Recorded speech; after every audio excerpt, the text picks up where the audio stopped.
సంగారెడ్డిలోని RTC బస్టాండ్లో 36వ జాతీయ road భద్రతా మహోత్సవాలు ఆర్టీసీ అధికారుల ఆధ్వర్యంలో ఘనంగా జరిగాయి. ముఖ్య అతిథిగా ఉమ్మడి మెదక్ జిల్లా RTC regional manager Prabhulatha, Sangareddy DSP Satyagoud పాల్గొన్నారు. ఈ సందర్భంగా డీఎస్పీ మాట్లాడుతూ రోడ్డు ప్రమాదాలు జరగకుండా ప్రతి ద్విచక్ర వాహనదారుడు రోడ్డుపై వెళ్లేటప్పుడు హెల్మెట్ పెట్టుకోవాలని, బస్సు డ్రైవర్లు ప్రయాణికులతో వెళ్లేటప్పుడు సురక్షితమైన ప్రయాణం చేయాలని చెప్పారు.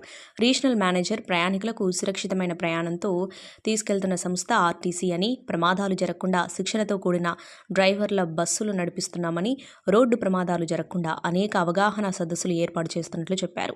Motor vehicle inspector S Naresh మాట్లాడుతూ రోడ్లపై ప్రమాదాలు జరగకుండా రవాణా శాఖ కూడా అనేక కార్యక్రమాలు నిర్వహిస్తుందని, రోడ్లపై హెల్మెట్ పెట్టకుంటే పోలీసు వారు ఫోటోలు కొట్టేదని, ప్రస్తుతం రవాణా శాఖ అధికారులు కూడా రోడ్లపై తనిఖీలు చేస్తూ ఫోటోలు తీసి జరిమానాలు విధించడం జరుగుతుందని చెప్పారు. ఈ కార్యక్రమంలో Sangareddy depot manager Upender, DTO Aruna, ఏఎంవీఏలు గౌతమ్, శిరీష, ఆర్టీసీ ఉద్యోగులు, ప్రయాణికులు పాల్గొన్నారు. ఈరోజు నిర్వహించినటువంటి ఈ అవగాహన కార్యక్రమం యొక్క ముఖ్య ఉద్దేశం మీ అందరికీ అవగతమైంది. మనకేంటంటే ప్రమాదాలు అనేది ఎవరు కొని తెచ్చుకోవాలనుకోరు, కానీ మనం జాగ్రత్తగా ఉండే ప్రమాదాలు అనేది కొంతవరకు నివారించవచ్చు అని చెప్పేసి వ్యక్తులందరూ కూడా ఇప్పటివరకు మనకు చెప్పడం జరిగింది. ముఖ్యంగా 2 వీలర్స్ అయితే హెల్మెట్ అనేది ఖచ్చితంగా వాడాలి. అదేవిధంగా మన బస్సుల్లో సత్తయ్య గౌడ్ సార్ గారిని ఈ వేదికను ఉద్దేశించి మాట్లాడాల్సిందిగా కోరుతున్నాను సార్. Thank you sir. ఈరోజు జాతీయ భద్రతా మాసోత్సవాలకు ఈ కార్యక్రమాన్ని ఏర్పరిచి నన్ను మరియు ఈ ట్రాన్స్పోర్ట్ డిపార్ట్మెంట్కి సంబంధించిన మరియు ఆర్టీసీకి సంబంధించినటువంటి పిలిచి ఇక్కడ ఏర్పాటు చేసిన ఆర్టీసీ యాజమాన్యానికి మా పోలీస్ శాఖ తరఫున ధన్యవాదాలు.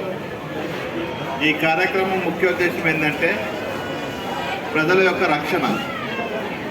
రక్షణనే ఈ రోడ్డు భద్రతా వారోత్సవాలు.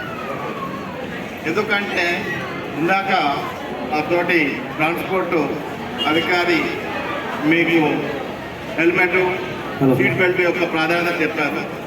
మా పోలీస్ శాఖ తరఫున కూడా 2-3 విషయాలు మీతోటి షేర్ చేసుకుంటాను.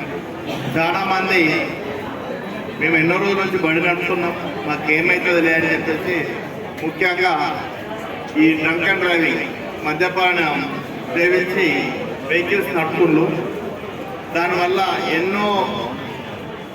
ఎంతోమంది ప్రమాదాల బారిన పడి వాళ్ళు చనిపోతున్నారు. వాళ్ళే కాకుండా దారినే పోయే అమాయకులు కూడా వీరు చేసిన యాక్సిడెంట్స్ వల్ల ఇబ్బందులకు గాయాలకు గురవుతున్నారు, వాళ్ళు ఇబ్బందులకు గురవుతున్నారు, ప్రమాదాలకు గురవుతున్నారు. కాబట్టి అందరూ కూడా ముఖ్యంగా ప్రయాణికులు, మీరు ప్రయాణం చేసినప్పుడు డ్రైవర్ కానీ ఏదైనా మద్యపానం చేసి వాహనం నడుపుతున్నట్టు మీరు గుర్తిస్తే, అది బస్సు కావచ్చు, ఆటో కావచ్చు, ఇంకేదైనా కావచ్చు, మీరు గుర్తిస్తే దయచేసి 100కు ఫోన్ చేయండి. 100కు ఫోన్ చేస్తే పలానా వెహికల్ పలానా దిక్కు నుంచి పోతుంది ఇట్లా అంటే పోలీసు వాళ్ళు ఎక్కడైనా ఉంటారు, దాన్ని నిలిపి దాన్ని చెక్ చేపిస్తే ఒకసారి వాళ్ళను పరీక్ష చేస్తే ఒకవేళ నిజంగా వాళ్ళు తాగి ఉంటే మాత్రం వాళ్ళ మీద చట్టపరమైన చర్య తీసుకుంటారు. ఎందుకు అంటే ఈ తాగిన వాళ్ళతోటి వాళ్ళు గుర్తుకొని కలిస్తే వాడిని కలమానుకోవచ్చు, కానీ వారి మూలంగా ఇంకోటి అమాయకులు రోడ్డు బయట వెరలు కూడా అమాయకులు బలవుతుంది. కాబట్టి మీరు కూడా అందరూ కూడా బాధ్యతగా చూసుకోండి. 36వ జాతీయ భద్రతా వారోత్సవాల సందర్భంగా ఆర్టీసీ యాజమాన్యం నన్ను ఇక్కడికి పిలిచినందుకు మొదట కృతజ్ఞతలు తెలుపుతున్నాను. మీ అందరికీ తెలుసు, రోడ్డు భద్రతా వారోత్సవాలు ప్రతి సంవత్సరం జరుపుకుంటాము. అదే ఇది ఒక శ్మశాన వైరాగ్యం ఉన్నట్టు 4 రోజులు తెలుసుకొని తర్వాత మళ్ళీ మర్చిపోతాము. శ్మశానాలు ఉన్నప్పుడే మనకి ఎందుకురా ఇంత సంపాదన, ఎన్ని అవసరం లేదు అని ఆ క్షణంలో ఉన్నప్పుడే అనిపిస్తుంది. తర్వాత వచ్చినాక మళ్ళీ ఏమవుతుంది, యథావిధిగా మళ్ళీ మన యొక్క ధనాకాంక్ష, డబ్బుల గురించి ఆలోచన వస్తుంది. అదేవిధంగా ఈ భద్రతా వారోత్సవాలు కూడా 4 రోజులు ఇది తెలుసుకున్నాక మళ్ళీ ఏమంటే మర్చిపోతాం. ఇక్కడ చాలామంది అందరికీ తెలుసు, ప్రతి ఒక్కరికి బైకులు ఉన్నాయి. ఎంతమందికి హెల్మెట్స్ ఉన్నాయి? బైక్ ఉన్న ప్రతి ఒక్కరికి హెల్మెట్ ఉండాలి. వెనకాల ఉన్న పిలియన్ రైడర్ కూడా హెల్మెట్ ఉండాలి. ఉన్నాయా? మనం 1,00,000 రూపాయలు పెట్టి బండి కొంటున్నాం, కానీ ఒక 1000 రూపాయలు పెట్టి హెల్మెట్ కొంటామా? కొనం. అక్కడికి వచ్చేసరికి డబ్బు కాడ ఆలోచన చేస్తాం. ఏది ముఖ్యమో, ఏది ఇంపార్టెంట్ అనేది మనకు తెలియదు. హెల్మెట్ ఎందుకు పెట్టుకోవాలండి? ఇక్కడ అందరు పిల్లలు ఉన్నారు, డిగ్రీ పిల్లలు, ఇంజనీరింగ్ పిల్లలు, కాలేజ్ పిల్లలు. ఆ దాంట్లో ఏమంటారు, ఎలా ఏలాడుతూ ఉంటారు. ఎవరికి కూడా అంటే ప్రాణం మీద ఏమాత్రం తీపి లేదా అనిపిస్తుంటుంది. వాళ్ళు ఏలాడుతూ ఉంటే మేము అప్పుడప్పుడు హారన్ కూడా కొడుతుంటాం. అయినా కానీ పాపం ఇక్కడ ఉన్న ఈ ఆర్టీసీ యాజమాన్యం పాపం ఇబ్బంది పడుతూ ఉంటారు. డ్రైవర్లు 120 మంది 130 మంది వేలాడుతూ ఉంటారు. చాలా ఇబ్బందితో పోతుంటారు డ్రైవర్లు. మీరు కొంచెం జాగ్రత్తగా లోపలికి వెళ్ళాలి. అది ఆ పిల్లలు ఏమాత్రం పట్టించుకోరు, యువరక్తం అటువంటిది. కాబట్టి నేనేమంటున్నా అంటే మీరు పోతే మీ పిల్లలు మీ తల్లిదండ్రులు ఎంత బాధపడతారో మీరు అర్థం చేసుకోవాలి. మీ ఇక్కడ బస్సులో ఉన్నాం కాబట్టి బస్సు గురించి చెప్తున్నా. ఈ బస్ స్టేషన్లో పిల్లలందరూ కూడా కొంచెం లోపలికి ఉంటే ఏదైనా ప్రాబ్లం వచ్చినా ఏది వచ్చినా ఏం కాదు. ఏదైనా పక్క నుంచి ఇప్పుడు ఎట్లా ఉంది బస్సు తర్వాత బస్ పక్కనే ఇంకొక బైక్ పక్కన ఇట్లా మీరు ఇట్లా ఏలాడుతున్నారు అనుకో వెనక నుంచి ఇంకోటి వచ్చి తగలడానికి ఆస్కారం ఉంటుంది. పిల్లలు బేసికల్గా ఇప్పుడు బస్సులన్నీ ఆగిపోతే ఒక 5 నిమిషాలు మీరు వెయిట్ చేయాలి. ముఖ్య అతిథిగా విచ్చేసినటువంటి టీజీఎస్ఆర్టీసీ రీజనల్ మేనేజర్ ప్రభులత మేడం గారిని మాట్లాడాల్సిందిగా కోరుతున్నాను మేడం. ఆర్టీసీ ఆహ్వానాన్ని మన్నించి వచ్చినటువంటి డిఎస్పీ సత్తయ్య గారికి, రోడ్ ట్రాన్స్పోర్ట్ శాఖ వారున్న ఎంవిఐ నరేష్ గారికి, అరుణ గారికి, ఇక్కడ చేరి ఉన్న print and electronics media CI town CI Ramesh గారికి అండ్ ఫ్రెండ్స్, ఈ అవగాహన సదస్సు ఇంతకు ముందు జనవరిలో మనం ఎప్పుడూ జరుపుకుంటూ ఉంటాం.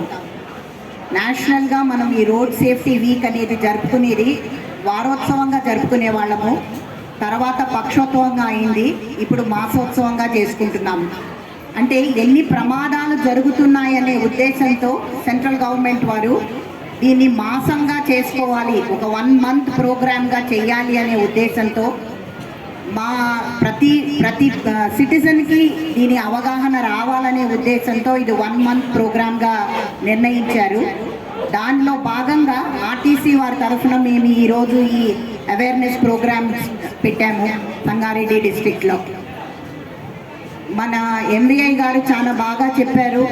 మనము యాజ్ జనరల్ పబ్లిక్గా మనం చేయాల్సిన బాధ్యతలు. తర్వాత డిఎస్పీ గారు కూడా అన్నారు మీరు డ్రంక్ అండ్ డ్రైవింగ్ చేయకూడదు, సెల్ ఫోన్ రైడింగ్ చేయకూడదు అనేసి.